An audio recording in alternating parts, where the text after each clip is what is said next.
예배하신 여러분 모두에게 하나님의 크신 복과 은혜가 가득 넘치기를 축원을 드립니다. 우리 교회 주변에 작지만 이것저것 꽃밭이 늘 사계절 핍니다. 겨울에는 우리 교회 2층 카페 실내에서 동백꽃이 아주 붉게 피지요. 이렇게 꽃이 피는 이유가 있습니다. 하나님이 25년 전 우리 상암동 교회를 시작하게 하실 때, 그때 상암동 교회였고 지금은 목양교회죠. 시작하게 하셨을 때 하나님이 광야에 백합화가 필 것이다, 그런 말씀을 제게 계속 주시더라고요. 그래서 무슨 얘기인가, 무슨 상암동에 무슨 백합꽃 농원이 생길래나 그랬습니다. 근데 이곳에 교회를 지으면서 하나님이 내가 너한테 준 말대로 꽃을 좀 심으면 좋겠다.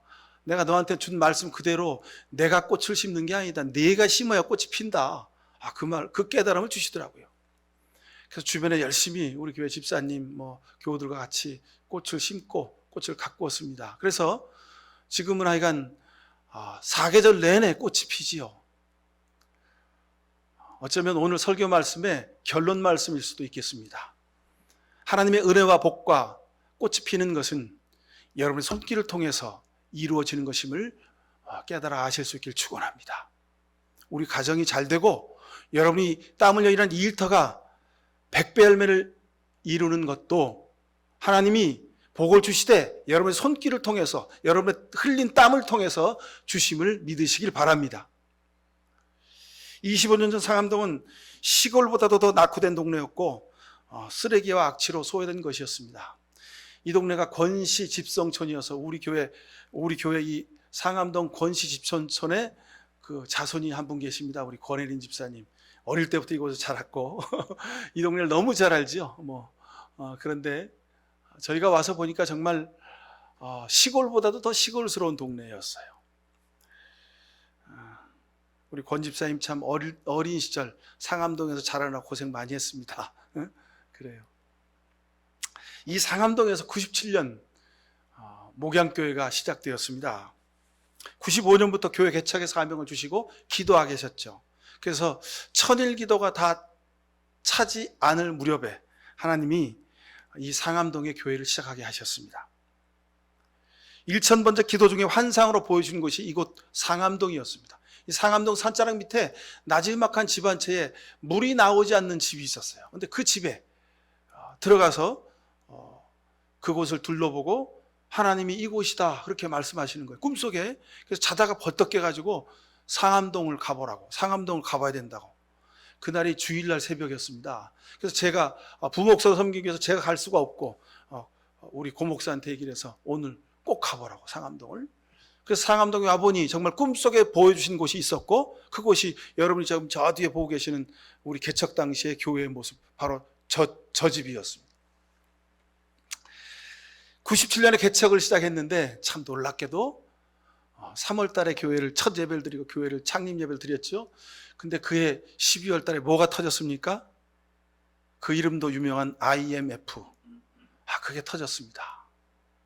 정상적으로 있던 교회들도, 정상적으로 일하던 수익을 내던 회사도 다 문 닫고 망하고 뒤돌아서는 그때였습니다. 그러니 금방 교회를 개척한 우리 이 목양교회, 정말 먹고 살 일이 막막했습니다. 견딜 수가 없었습니다.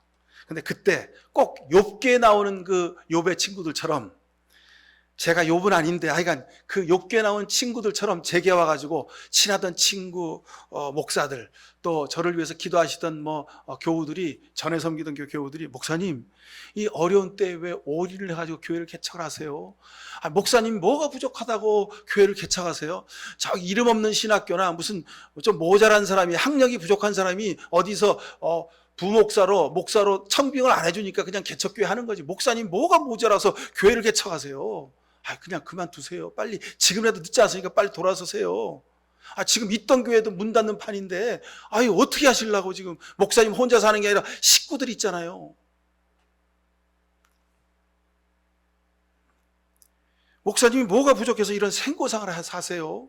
그냥 일반 교회 담임 목사님으로 가가지고 목회하시면 편안하게 목회하신다. 그것도 하나님의 뜻인데 꼭 생고생활을 해야지 하나님의 뜻을 이루는 거예요? 목사님 다시 생각하세요.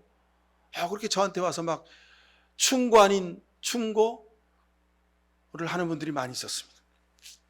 그럼에도 불구하고 저는 포기하거나 돌아서지 않았습니다. 하나님이 시작하라고 하신 일이기에 한 겁니다. 제가 원해서 한 길도 아니고 제가 기뻐서 한 일도 아닙니다. 정말 하나님이 보여주시고 가라고 하시니 억지로 끌려서 이곳 상암까지 온 것입니다. 전적인 하나님의 은혜와 믿음으로 견디고 여기까지 왔습니다. 그러다 보니까 25년이 지났죠. 그간은 참 많은 일이 있었습니다. 상암동의 배고픈 아이들을 우리 손길로 12년간 먹였습니다. 한때는 도시락을, 결식아동들을 위해서 도시락을 싸는데 도시락을 한 100개쯤 쌌어요. 그래서 상암동 구석구석을 제가 다 돌아다녔습니다. 폭우가 쏟아지고 눈비가 내리면 막 눈이 펑펑 내리면 뭐 감당할 수가 없는 거예요. 그러면 이제 차도 갈 수가 없으니까 다 걸어서 손으로 들고 가서 나눠주던 때가 있었습니다. 눈물로 기도할 때마다 응답해 주셨습니다. 죽어가는 생명도 살려주셨고요. 정말 아무것도 없는 빈손으로 이 성전을 건축하게 하셨습니다. 이곳에서 기도할 때마다 감동과 꿈을 주셨고 말씀을 허락해 주셨습니다. 바로 그 말씀이 이사야서 35장의 말씀입니다. 여러분들이 지난 주간 중에 통독을 하면서 읽으셨던 말씀이죠.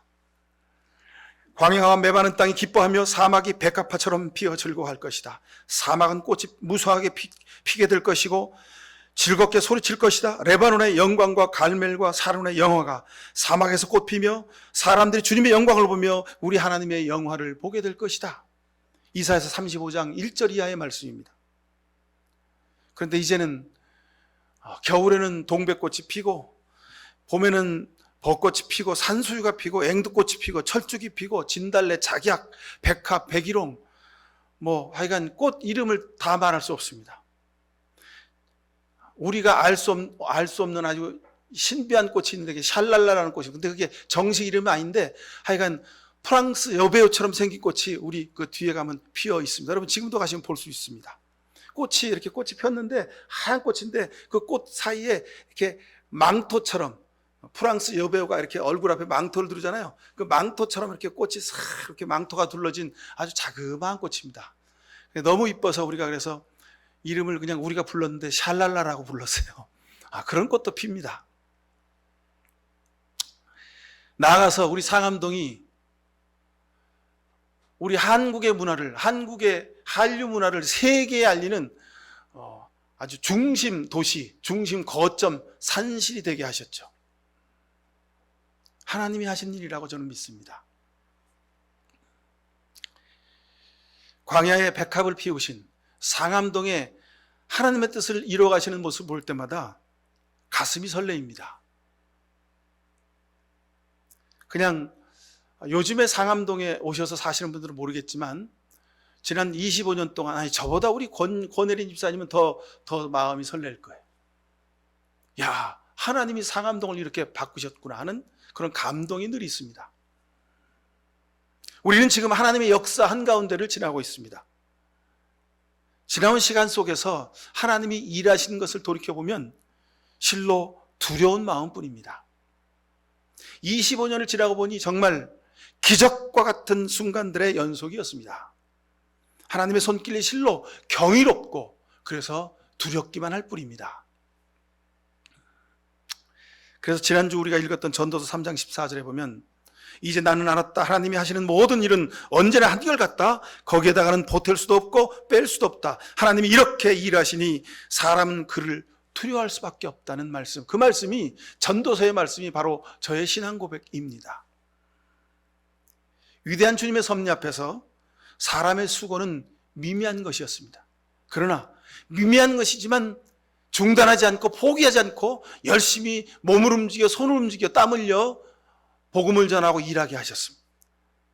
하나님이 그 위에 은혜를 부어주셔서 25년 동안 그리고 오늘 우리가 함께 이렇게 은혜로운 모습으로 예배하게 된 것을 하나님 앞에 감사드리지 않을 수가 없습니다.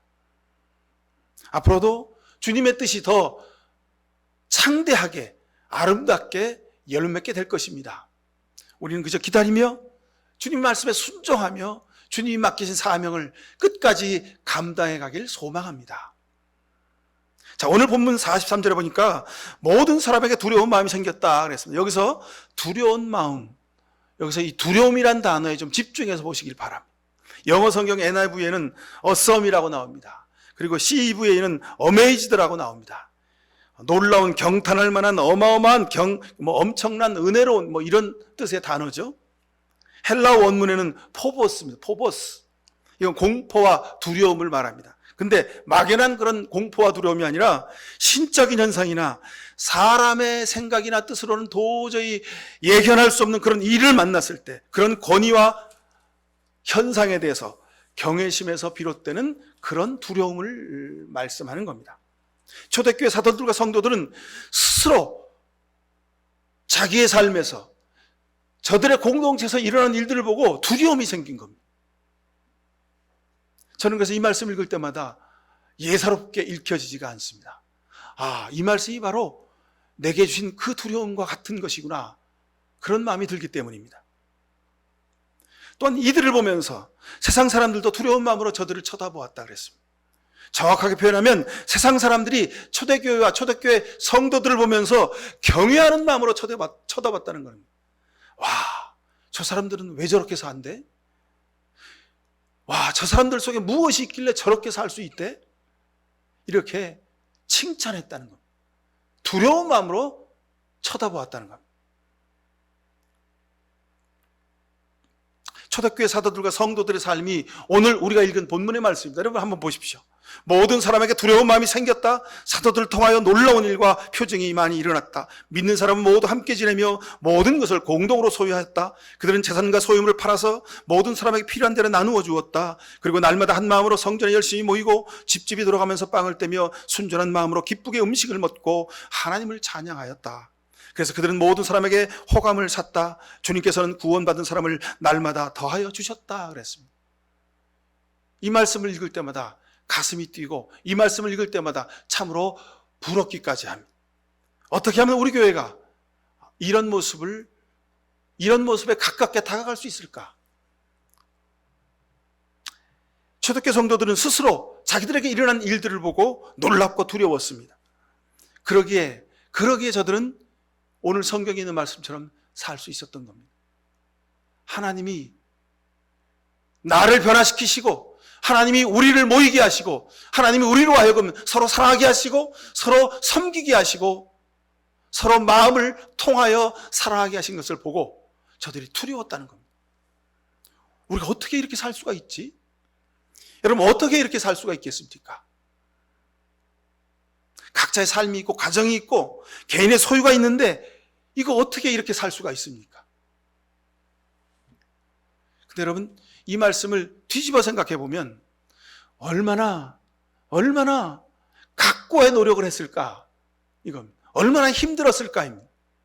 여러분 인간은요 독립적으로 사고하기 때문에 자신의 사고의 한계를 넘어서기가 어렵습니다. 자신의 개인의 형편을 넘어서기가 쉽지가 않습니다. 그들에게 성령이 임하셔서 저들의 마음이 통하게 하셨고 내 마음이 내 마음이 되게 하셨고 내 마음이 내 마음이 되게 하셨습니다. 그리고 그 마음이 하나님의 마음과 통하게 하셨습니다. 그래서 저들은 이렇게 살 수 있었던 겁니다. 이 기준으로 보면 오늘날 교회의 모습은 참으로 모자라기가 한참 모자라죠. 그래도 여러분 노력해야 됩니다. 우리가 이 모습을 닮아가기 위해서 애써야 합니다. 이 정신만은 우리가 지켜갈 수 있어야 합니다. 성도들이 한 마음으로 소통할 수 있어야 합니다. 오직 하나님의 뜻에 순종할 수 있어야 합니다. 이것이 교회 공동체입니다.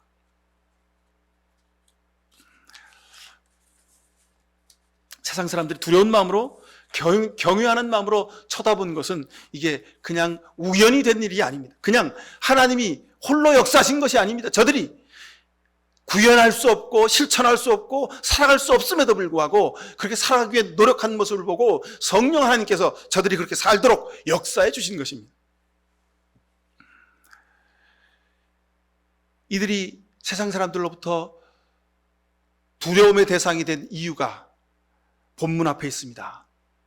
오순절 마가의 다락방에 모여서 기도하던 저들에게 주의 성령이 내렸고, 그리고 성령에 사로잡힌 베드로가 이렇게 말씀을 증거합니다. 마지막 날에 모든 사람에게 내 영을 부어줄 것이다. 너희 자녀들이 예언을 하고 청년들이 환상을 보고 노인들이 꿈을 꿀 것이다. 이제 세상 끝날이 올 것인데 누구든지 주의 이름을 부르면 구원을 얻을 것이다. 예수 그리스도가 십자가에 달리신 것은 너희가 예수를 십자가에 못 박았기 때문이다. 그러나 하나님이 예수님을 다시 살리셨고 생명길을 열어주셨고 이 일에 대하여 내가 증인이다. 여러분들은 지금 이 일을 보고 있습니다. 하나님은 여러분이 못 박아 죽인 예수 그리스도를 주님과 그리스도가 되게 하셨습니다. 회개하고 주 예수 그리스도를 믿으십시오라고 베드로가 설교를 합니다. 사람들이 베드로의 설교를 듣고 저들의 마음이 찔려서 우리가 어쩌면 좋습니까? 베드로 사도여 우리가 어찌해야 합니까? 이렇게 묻습니다.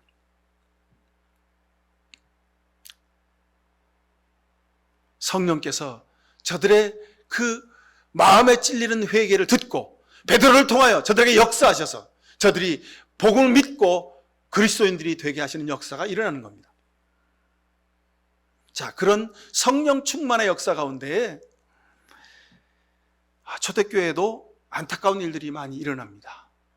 제가 앞에서 말씀드렸죠. 성도들이 재산의 유무를 떠나서 자기들이 가진 것을 다 내어놓고 서로 함께 나누어 먹고 마시고 서로 함께 사랑으로 한 마음이 되었다 그랬습니다. 여러분, 그게 쉬운 일이 아니라 그랬습니다. 그 일의 증거가 바로 사도행전 5장에 보면 있습니다. 초대교회에 아나니아 삽비라고 하는 집사님 이야기가 나옵니다. 이 아나니아의 이름은 야훼의 은총이 참으로 크다, 삽비라는 보석처럼 아름답다, 이런 이름을 가졌습니다. 아나니아 삽비라, 이 사람들은 분명 성령 충만함으로 믿음으로 헌신하던 집사님이었음에 분명합니다. 근데 성령 충만해서 은혜로운 삶을 살았던 이들에게 시험이 닥쳐왔습니다. 왜요? 욕심이 싹 텄습니다. 그래서 사도들을 속이고 하나님 앞에 드릴 것을 자기 것으로 감춥니다. 다른 사람들도 이런 마음이 없었을까요?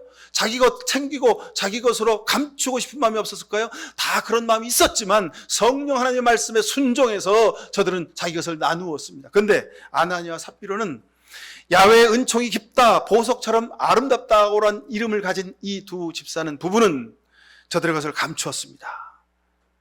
이름값도 못한 행동을 한 것이죠. 두 사람만 하는 겁니다. 근데 놀랍게도 베드로가 성령의 감동으로 저들의 마음의 중심을 볼 수 있었습니다. 그래서 베드로가 이렇게 말합니다. 아나니아야, 삽비라야, 너희가 나를 속였느냐? 너희가 나를 속인 것이 아니요, 하나님을 속인 것이다 라고 꾸짖었고 저들의 혼이 바로 떠나버렸습니다. 그 사건을 초대교회 성도들이 본 거예요. 그래서 하나님을 두려워하게 된 거예요. 그래서 하나님 앞에 중심에 하나님 앞에 정직하게 살아가게 된 것이죠. 하나님이 살아계셔서 정말 우리를 보고 계시는구나. 여러분은 아나니아 삽비라처럼 살지 않게 되시기를 바랍니다. 초대교회 다른 성도들처럼 하나님을 진실로 두려워하며 살아가실 수 있기를 바랍니다. 나보다 나를 더 잘 알고 계시기에 우리가 하나님을 두려워해야 하는 것입니다. 사람은 아침과 저녁에 태도와 생각이, 행동이 다를 때가 참 많습니다. 그죠? 그러게 우리가 하나님을 두려워해야 합니다. 우리는 늘 똑같이 살 수가 없어요. 아침에는 내가 믿음으로 살아야지, 말씀대로 살아야지, 찬송과 기도로 하루를 시작했다가 저녁 때는 직장에 출근했다가 집에 돌아와서 어떻게 됩니까? 불평과 불만으로, 누구를 향한 저주로 우리가 하루를 마감할 때가 얼마나 많습니까? 그러기에 하나님을 두려워해야 합니다. 하나님은 지금까지 변함이 없으십니다. 근데 우리는 늘 변해요. 우리는 늘 마음이 변합니다. 태도와 행동이 다를 때가 많습니다. 그러게 하나님을 두려워하고 하나님 앞에 영광 드리지 않을 수 없는 것입니다. 자, 한국 사회 종교인 중에서 가장 신뢰성이 없는 종교인이 바로 우리 개신교인입니다. 우리 교회가 한국 사회에서 다른 사람들이 보기에 가장 믿을 수 없는 사람들이다, 그렇게 아주 점찍혀 있습니다. 여러분, 코로나 이후에 더합니다. 이른바 성령 충만하고 성장했다는 교회들이 세계에서 10대 교회 안에 6개, 7개 교회가 우리 서울에 있습니다. 대한민국에 있습니다. 근데 이렇게 성령 충만하고 세계적으로 성장했다는 교회들 때문에 하나님과 하나님의 교회가 조롱받고 있는 현실입니다. 이것은 성령 충만은 겉모습만을 흉내내거나 자기 감정이입으로 자가 발전하면 되는 것이 아니라는 것을 증명해 주시는 것입니다. 저들의 성령 충만이 가짜임이 드러났습니다. 인간적인 거짓 행동임이 드러났습니다. 저들의 성장이 하나님이 주신 축복이 아니고 심판임이 드러났습니다. 교회가 세상을 걱정하는 것이 아니라 세상이 교회를 걱정하고 손가락질하는 그런 시대가 되었습니다. 여러분, 다 우리의 죄 때문, 우리의 잘못입니다. 우리가 먼저 잘못과 죄를 깨닫고 회개할 수 있어야 합니다. 그래야 우리에게 소망이 있습니다. 계시록 14장 7절에 너희는 하나님을 두려워하고 그분께 영광을 돌려라. 하나님께서 심판하실 때가 이르렀다. 하늘과 땅과 바다와 물의 근원을 만드신 분께 경배하여라라고 요한계시록에 외치고 계십니다. 영원한 복음의 핵심이 여기 있습니다. 하나님을 두려워하고 하나님께 영광을 드리는 겁니다. 하나님을 두려워하지 않고 우리가 살아가는 모든 것이 다 내 것이요, 그리고 내가 다 누려야 한다는 생각, 이것이 하나님을 향한 적그리스도의 생각입니다. 여러분, 우리를 돕는 분이 성령님이십니다. 우리와 함께 하시는 분이 성령님이십니다. 이 성령님은 오늘도 우리 곁에서 우리의 연약함을 도우시고 우리가 마땅히 빌 바를 알지 못하지만 오직 성령께서 말할 수 없는 탄식으로 우리를 위하여 대신 중보기도 해주신다고 했습니다. 여러분, 성령님의 도우심을 구하십시다. 성령님이 우리 교회를 지키시고 우리 가정을 지키시고 이 나라 민족을 지키시도록 우리가 기도해야 하는 이유가 여기 있습니다. 성령님은 우리를 가르치시고 진리로 인도하신다고 했습니다. 보혜사 곧 아버지께서 내 이름으로 보내실 성령, 그가 모든 것을 가르치시고 내가 너희에게 말한 것을 생각나게 하신다 그랬습니다. 하나님이 우리에게 말하신 것이 뭡니까? 복음의, 영원한 복음의 핵심이 뭡니까? 하나님을 두려워하라는 거예요. 하나님을 두려워하지 않으니까 내가 사람에게 막대하는 겁니다. 내가 말과 행동이 다르게 행동하는 겁니다. 하나님을 두려워하지 않으니까 우리가 신앙생활하면서도 멋대로 미워하고 증오하고 갈등하고 다투고 사는 것입니다. 하나님을 두려워하면 우리가 그렇게 살 수가 없습니다, 여러분. 성령 강림 사건, 그리고 오늘 우리가 읽은 이 초대교회의 삶의 모습은 바로 교회의 출발점이고 교회의 바탕이 되는 것입니다. 여러분, 우리 믿음은 하나님과 나와의 관계와 더불어 나가서 우리 이웃들과 다른 사람들과의 관계입니다. 여러분, 다른 사람들 중에 가장 가까운 사람이 누굽니까? 여러분, 부부요? 가족이죠? 형제자매들이죠? 우리 교우들입니다. 여러분, 이 관계에서 실패하면 우리 세상에 나가 복음을 전하는 것이 별 의미가 없습니다. 가족들과 매일 미워하고 서로 속이고 서로 거짓을 말하며 살면서, 여러분, 우리가 어찌 나가서 밖에서 나는 그리스도인이요, 예수 그리스도를 믿으시오 라고 말할 수 있겠습니까? 이것이 같아져야 합니다. 그러기 위해서 우리가 하나님을 두려워해야 합니다. 하나님을 두려워해야 합니다. 왜요? 하나님이 우리 중심을 보고 계시니까. 하나님과의 약속을 지키는 것이 하나님을 최고로 사랑하는 길입니다. 하나님 사랑합니다, 사랑합니다. 여러분, 하나님을 우리가 어찌 사랑합니까? 보이지도 않고 만져지지도 않고 하나님은 모든 것을 가지고 계신데 우리가 사랑한들 하나님 만족하시겠습니까? 하나님을 사랑하는 방법은 유일합니다. 하나님 말씀대로 사는 겁니다. 내가 하나님을 사랑한다고 말했으면 내 손과 발이, 내 행동이 하나님을 사랑하는 모습 그대로 드러나야 합니다. 그래야 하나님이, 그래, 내 말이 진실하구나, 내가 겉과 속이 같구나, 내 중심의 진실로 나를 사랑하구나, 하나님이 우리를 인정하실 줄로 믿습니다. 여러분, 그 다음에 하나님이 어떻게 하십니까? 초대교회 성도들을 향하여 그들 스스로도 아니면 다른 모든 세상 사람들이 저들을 보고 두려워했던 사실을 우리에게 보게 하실 것입니다. 우리가 말씀대로 살면 교회 다니지 않는 내 남편이, 교회 다니지 않는 내 자식이, 신앙생활하지 않는 내 형제자매가 하나님을 두려워하게 될 것입니다. 나도 저 사람처럼 살아야 되겠구나, 그런 소망을 갖고 살게 될 것입니다. 여러분, 이것이 전도입니다. 이것이 선교입니다. 말씀대로 행하는 것, 여러분 이것이 성령 충만함입니다. 여러분 기억하십시오. 내가 말씀대로 행하고 기도하고 찬양하고 내가 오늘도 말씀대로 살기 원합니다. 하나님 내가 오늘도 말씀대로 살지 못했습니다. 그렇게 기도하면 하나님이 여러분과 동행하실 줄로 믿습니다. 스펄전 목사님은 이런 기도시를 우리에게 남겼습니다. 할 일이 생각나거든 지금 하십시오. 오늘 하늘은 맑지만 내일은 구름이 보이려는지 모릅니다. 어제는 이미 당신의 것이 아니니 지금 하십시오. 친절한 말 한마디가 생각나거든 지금 하십시오. 내일은 당신 것이 아니 될지도 모릅니다. 사랑하는 사람이 언제나 곁에 있지 않습니다. 사랑의 말이 있다면 지금 하십시오. 미소를 짓고 싶다면 지금 웃어주십시오. 당신의 친구가 세상을 떠나기 전에 장미가 피고 가슴이 설레일 때 지금 사랑의 미소를 지으십시오. 불러야 할 노래가 있다면 지금 부르십시오. 당신의 해가 저물면 노래 부르기엔 너무나 늦습니다. 당신의 노래를 지금 부르십시오. 사랑하는 성도 여러분, 우리가 입을 열어 있을 때 기도하십시다. 우리가 입을 열어 찬양할 수 있을 때 찬양하십시다. 우리가 손을 움직여 등 두드려주고 손잡아주고 위로할 수 있을 때 여러분 위로하십시다. 때가 지나면, 오늘 밤이 지나면 우리 입술을 움직이지 못하고 우리 손을 움직이지 못하고 우리가 눈을 뜰 수 없을 때가 우리에게 임할는지 모릅니다. 하나님의 감동이 있을 때 지금 바로 행하고 섬기십시오. 이것이 주님께 충성하는 길이요, 이것이 하나님을 두려워하는 삶입니다. 여러분, 우리가 이렇게 살면 세상 사람들이 우리를 보고 우리 교회를 보고 두려워하게 될 줄로 믿습니다. 세상에 두려워하는 교회, 세상에 두려워하는 사람으로 사시는 복을 누리길 간절히 축원합니다. 기도하십시다. 사랑의 아버지 하나님, 우리를 불쌍히 여겨 주옵소서. 우리가 모자라고 우리의 깨달음이 부족하고 우리가 하나님을 두려워하지 못해서 내 마음대로 내 멋대로 내 생각대로만 살았습니다. 그래서 입으로 주여 주여 할 때가 많았습니다. 주님, 우리를 불쌍히 여겨 주옵소서.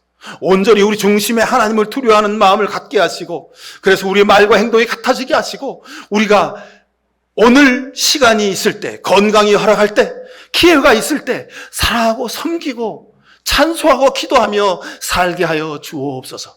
예수 그리스도 이름으로 기도하옵나이다. 아멘.